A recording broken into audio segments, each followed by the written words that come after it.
ये खास करके जमीन में गड़ा हुआ खजाना ढूंढने के लिए, या फिर आदमी है उनका हाथ जमीन में ऐसे अपने आप ही चलने लगता है और उसी से पहचान हो जाता है।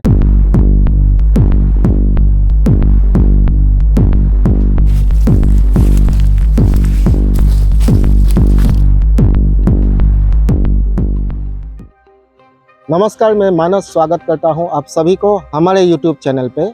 बहुत प्राचीन काल से ही पूरी दुनिया तथा भारत में भी तंत्र मंत्र का प्रचलन चलता आ रहा है। भारत के जैसे हर एक राज्य में अलग अलग तंत्र विद्या का प्रचलन चलता आ रहा है प्राचीन काल से ही। ठीक वैसे ही असम में भी तंत्र मंत्र का प्रचलन बहुत दिनों से ही, यानी कि बहुत प्राचीन काल से ही चलता आ रहा है। असम के तंत्र मंत्र के विद्या के बात बोलने से ही खास तौर से पहले नाम आता है मायोंग का। मायोंग मोरीगांव जिले में अवस्थित है, जहां बहुत प्राचीन काल से ही तंत्र मंत्र का प्रचलन चलता आ रहा है। और इसी मायोंग गांव में एक म्यूजियम भी है और इसी म्यूजियम में मायोंग की पुराने जो तंत्र विद्या के निशानियां हैं अभी भी बहुत ही संभाल के रखा गया है। मायोंग के उस म्यूजियम में काला जादू के किताब के साथ साथ तंत्र विद्या से जुड़ी हुई बहुत सारे चीज भी या सामान भी संभाल के रखा गया है। तो मायोंग का उस म्यूजियम के बारे में जो वीडियो है हम लोगों का चैनल में है और वीडियो लिंक आपको डिस्क्रिप्शन बॉक्स में मिल जाएगा, एक बार जरूर देखिए। तंत्र विद्या का प्रचलन सिर्फ मायोंग में ही नहीं बल्कि बहुत प्राचीन काल से ही कामरूप यानी कि आज के आसाम में चलता आ रहा है। और इसका जो अभ्यास होता है यानी कि प्रैक्टिस, वो भी बहुत प्राचीन जमाने से ही चलता आ रहा है।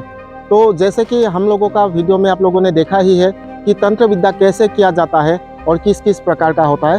खास तौर से हम लोगों ने वशीकरण के ऊपर वीडियो बनाया था बहुत सारे, लेकिन इसके अलावा भी बहुत सारे ऐसा तरीका है जो तंत्र विद्या में यूज़ किया जाता है। तो आज इस वीडियो में हम लोग बात करेंगे या आप लोगों को बताएंगे कि तंत्र विद्या में यानी कि प्राचीन कामरूप के जो तंत्र विद्या होता था या आज भी है, उसमें क्या क्या तरीका अपनाया जाता है तांत्रिक क्रियाओं के लिए। आईना जड़ा, बेत सालन, हाथ सालन और बाटी सालन। तो क्या है ये चीज़? दरअसल में जो आप लोगों को मैंने ये नाम बताया, ये सभी तांत्रिक विद्या का कुछ प्रक्रिया होता है। जो प्रक्रियाएं किसी चोर को पकड़ने में या किसी का चीज़ या सामान खो गया है उसको ढूंढने के लिए, या तो फिर किसी का बीमार आदि का इलाज करने के लिए, किसी का जो समस्या होता है, प्रॉब्लम्स होता है, इसको ठीक करने के लिए यूज़ किया जाता था ये प्रक्रियाएं। लेकिन ये जो चारों प्रक्रिया मैंने आप लोगों को बताया तांत्रिक विद्या का, इसको करने के लिए एक खास आदमी का ज़रूरत पड़ता है। तो कौन है वो खास आदमी, इसके बारे में भी वीडियो के लास्ट में ज़रूर बताएंगे। तो चलिए पहले हम लोग जानते हैं क्या है आईना सुआ या आईना जड़ा। इसमें होता है आईना यानी कि शीशा। तो जैसे कि हम लोग आसामीज में शीशे को आईना बोलते हैं। इस प्रक्रिया में होता ये है कि जो तांत्रिक होता है वो तांत्रिक एक खास प्रकार का तेल, आईना, छोटा सा एक आईना होता है, उसमें लगा के कुछ मंत्र उच्चारण करता है। और उसके बाद वो जो मैंने बताया था कि एक खास आदमी का ज़रूरत पड़ता है, उस आदमी को देखने के लिए देता है।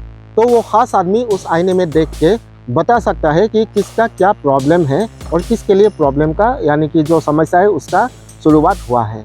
ये जो आईना जड़ा या आईना स्वाप प्रक्रिया होता है, इसको ख़ास तौर से किसी चोर को पकड़ने में या फिर किसी का कुछ सामान खो जाने से, या फिर किसी आदमी को अगर कोई भूत प्रेत पकड़ लेता है, इसको जानने के लिए तांत्रिक लोग प्राचीन काल से ही तांत्रिक लोग इस आईना जड़ा या आईना स्वाप प्रक्रिया को तांत्रिक क्रिया में अभ्यास करते आ रहे हैं। तो जो दूसरा मैंने बताया था प्रक्रिया तांत्रिक विद्या का, वो है बेत सालन या बेत सालन।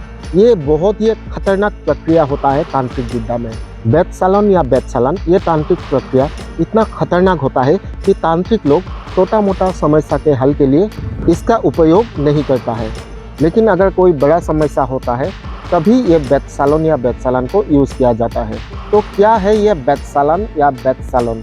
इस प्रक्रिया में तांत्रिक जो होता है वो एक खास तरह की लकड़ी से एक बेट यानी कि स्टिक बना के देते हैं। स्टिक को हम आसामीज में बेट बोलते हैं। उस बेट में यानी कि लाठी में तेल लगा के तांत्रिक अभिमंत्रित करते हैं और उसके बाद वही खास आदमी का ज़रूरत पड़ता है। तांत्रिक उस लकड़ी के लाठी में यानी कि बेट में तेल लगा के अभिमंत्रित करते हैं और उसके बाद वो जो खास तरह के आदमी के बारे में आपको बताया था, उसके हाथ में ऑटोमेटिकली चिपक जाता है और वो आदमी भागने लगता है। लेकिन ये बेत सालन या बेत सालन क्यों इस्तेमाल किया जाता है, तो चलिए इसके बारे में जानते हैं। मान लीजिए किसी का अगर सामान चोरी हो गया है या फिर कोई आदमी भाग गया है, तो ऐसे समस्या के लिए ये बेत सालन खास करके उपयोग किया जाता है, क्योंकि जो वो खास आदमी होता है वो बेत या लाठी उसके हाथ में चिपकने से ही वो आदमी जहाँ चिपके रहता है या जो आदमी किसी का चीज़ चुराता है सीधा उसके पास दौड़ के चला जाता है और उसको पकड़ लेता है।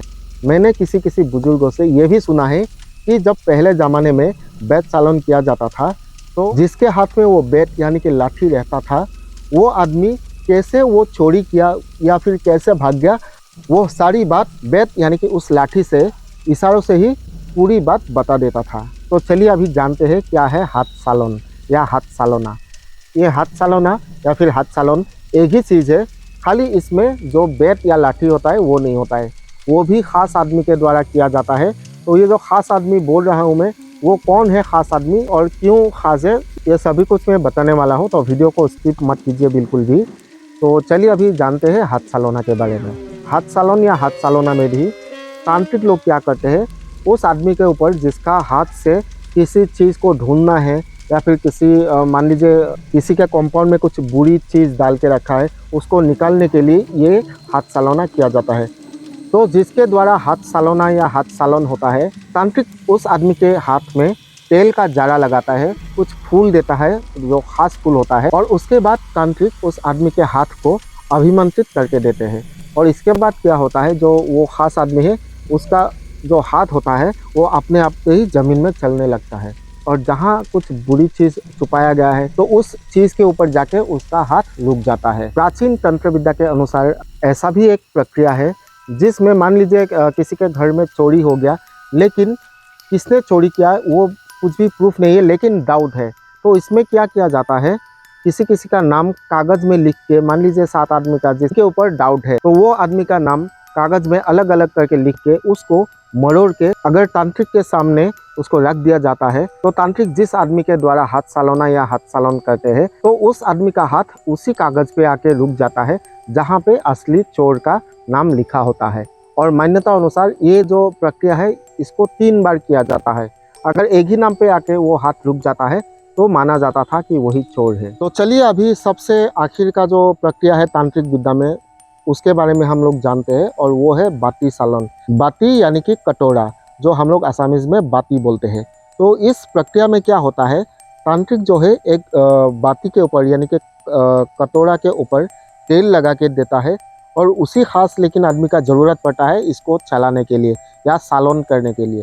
जो तांत्रिक होता है वो उस खास आदमी को लेके उनके हाथ में ये बाती रख देता है, और उसके बाद तेल का जाड़ा लगा के अभिमंत्रित करता है। अभिमंत्रित होने के बाद ये बाती यानी कि कटोरा अपने आप ही चलने लगता है, और साथ में वो खास आदमी भी चलने लगता है। ये जो बाती सालोना है ये खास करके ज़मीन में गड़ा हुआ खजाना ढूंढने के लिए, या फिर किसी का घर में अगर कोई दुश्मन कुछ बुरी चीज़ मिट्टी या ज़मीन के अंदर दबा के रखता है तो उसको निकालने के लिए भी ये बाती सालन उपयोग किया जाता है।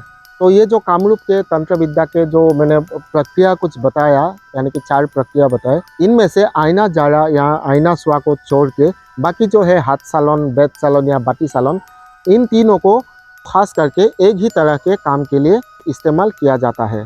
लेकिन जो आईना जाड़ा है उसमें थोड़ा डिफरेंस है, क्योंकि आईना जाड़ा से बहुत कुछ चीज़ भी दिखा जा सकता है। तो चलिए अभी जानते हैं कौन है वो खास आदमी जो मैंने वीडियो के स्टार्टिंग में ही आप लोगों से बोला था इन प्रक्रिया को कारगर बनाने के लिए। तो वो खास आदमी है तुला राशि का आदमी। प्राचीन कामरूप के तंत्र विद्या का इन चारों प्रक्रिया को कारगर बनाने के लिए इस तुला राशि का आदमी का होना बहुत ही जरूरी है, क्योंकि सिर्फ वो तुला राशि का आदमी ही ये काम कारगर बना सकते हैं। और ये जो तुला राशि का आदमी होता है ये नाम से तुला राशि होने से नहीं होगा, इनका जो जन्म है वो तुला राशि में होना पड़ेगा। और इस तुला राशि का जो आदमी होता है उन लोगों को पहचानने का एक खास तरीका होता है, नियम होता है। जो लोग जन्म से ही तुला राशि में पैदा होता है उनको पहचानने का एक खास तरीका होता है। मतलब क्या होता है, एक खास तरह का वनस्पति होता है या पौधा होता है, उस पौधे का एक हिस्सा होता है। अगर वो हिस्सा तुला राशि के जो आदमी होता है उसके हाथ में वो पौधा का हिस्सा दे के अगर मंत्र उच्चारण किया जाता है तो वो तुला राशि का जो आदमी है उनका हाथ जमीन में ऐसे अपने आप ही चलने लगता है, और उसी से पहचान हो जाता है। तो आज का ये वीडियो आप लोगों को कैसा लगा कमेंट करके ज़रूर बताइएगा, और आगे भी बहुत सारे ऐसे वीडियोस आने वाले हैं, इसीलिए आप चैनल को अभी सब्सक्राइब करके रखिए और साथ में जो बेल आइकन है उसको भी प्रेस करके रखिए। साथ ही वीडियो को लाइक कीजिए, कमेंट कीजिए और शेयर भी कीजिए। और वीडियो देखने के लिए धन्यवाद।